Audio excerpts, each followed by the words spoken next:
Russia, China, and Pakistan present draft resolution to the UN condemning U.S. attacks on Iran.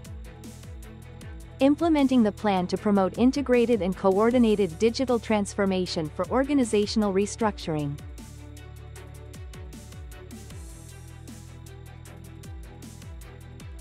Indian activists seek to save child brides. Hello, so good to see you again in today's news. Now let's get started. RIA University reported on June 22nd that, according to a source at the United Nations, Russia, China, and Pakistan have circulated a draft resolution among members of the UN Security Council condemning U.S. airstrikes targeting Iran's nuclear facilities. According to the source, the draft resolution strongly condemns the U.S. attacks on Iran's peaceful nuclear facilities, which are under the supervision of the International Atomic Energy Agency. The document emphasizes that these attacks pose a serious threat to global peace and security. The draft also calls for an immediate and unconditional ceasefire, stressing the obligation of all parties to protect civilians under international law. Additionally, it requests that the UN Secretary-General provide a report within 7 days on the implementation of the resolution and update the situation on the ground.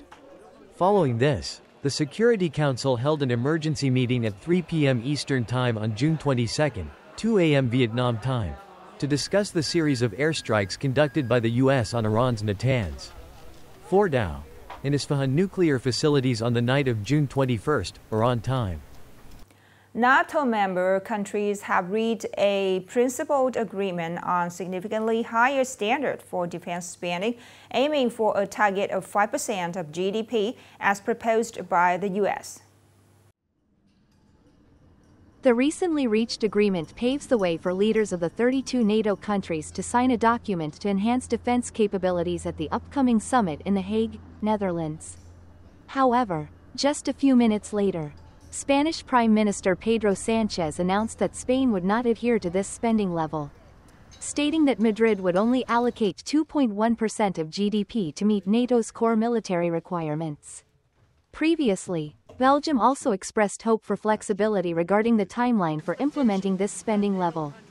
This agreement comes in the context of President Donald Trump urging NATO countries to increase their defense budgets from 2% to 5% of GDP.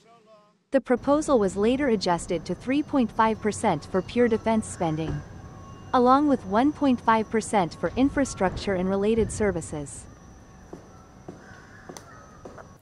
This morning, the Central Steering Committee for the Development of Science, Technology and Innovation and Digital Transformation just held a conference to disseminate and implement the Plan 2 aimed at promoting the rapid, effective and integrated digital transformation to meet the organizational restructuring requirements for the political system. The Plan 02 of the Central Steering Committee specifies the major goals outlined in Resolution 57 and Conclusion 130 of the Politburo, focusing on ensuring that the new structure after mergers operates smoothly, effectively, and efficiently from July 1, 2025. The plan outlines 2 phases. Urgent phase, by June 30, 2025, focus on immediately resolving bottlenecks, reviewing and upgrading internal information systems to ensure that internal management and operations are not disrupted.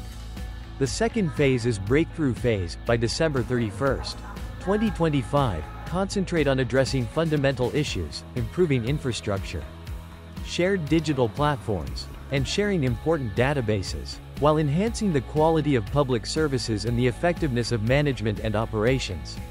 The plan is organized into 8 key task groups and solutions, requiring the involvement of the entire political system.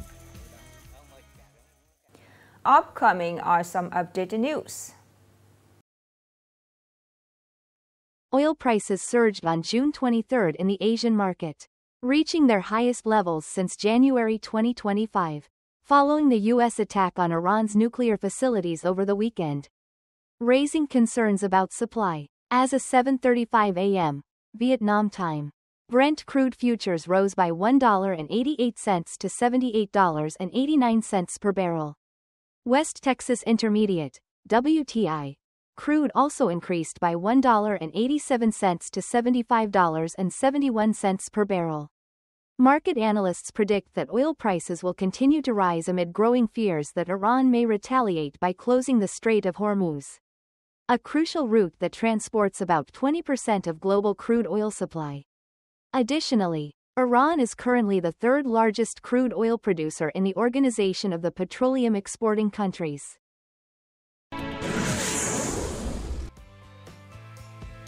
On the evening of June 22nd, a Vietnam-U.S. friendship exchange took place in Da Nang, as part of the events celebrating the 30th anniversary of diplomatic relations between Vietnam and the United States. The event attracted around 3,000 participants and featured cultural performances, sports, traditional games, and booths showcasing Vietnamese and American culture and cuisine. The program aimed to honor the rich diversity of cultures and the friendship between the people of Vietnam and the United States, contributing to deeper mutual understanding and promoting people-to-people exchanges between the two countries in the future.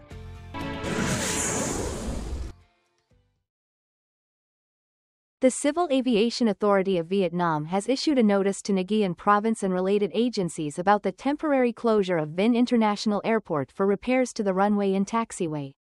The airport will officially cease operations from 12 a.m. on July 1, 2025, until 11:59 p.m. on December 31, 2025, local time, opened in late 2003.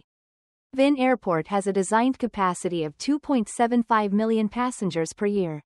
Plans are in place to upgrade the airport by 2030 to handle 8 million passengers and 25,000 tons of cargo annually, including expanding Terminal 1, building a new Terminal 2, and adding a 3.000-meter runway.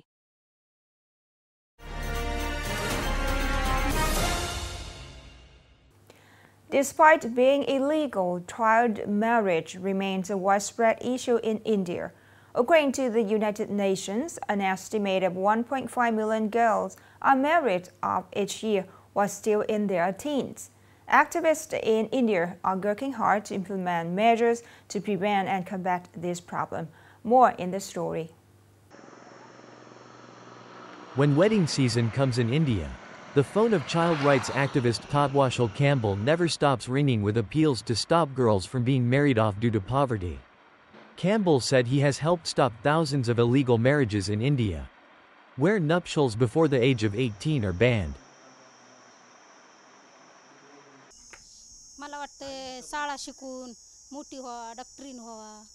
When we come to stop marriages, many times it has led to physical altercations. The elders of the village think, how dare we come to stop a marriage in their village? In Maharashtra state, Ashok Tongay said his team received 321 calls from across the district about child marriages that were taking place or about to happen in the first 5 months of this year. Tongay said farmers told him that they have little choice but to marry their daughters off young, arguing they do it to protect the girl, not harm her. During peak wedding season, which runs from October to March, Tanj said he gets around 10 to 15 calls daily, which prompt his team and other activists to raid ceremonies. There are very few girls who stay unmarried until 18. I have even seen girls who have never seen a school.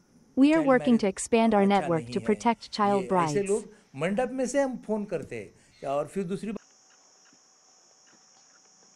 The Indian government is also striving to tighten control over this issue.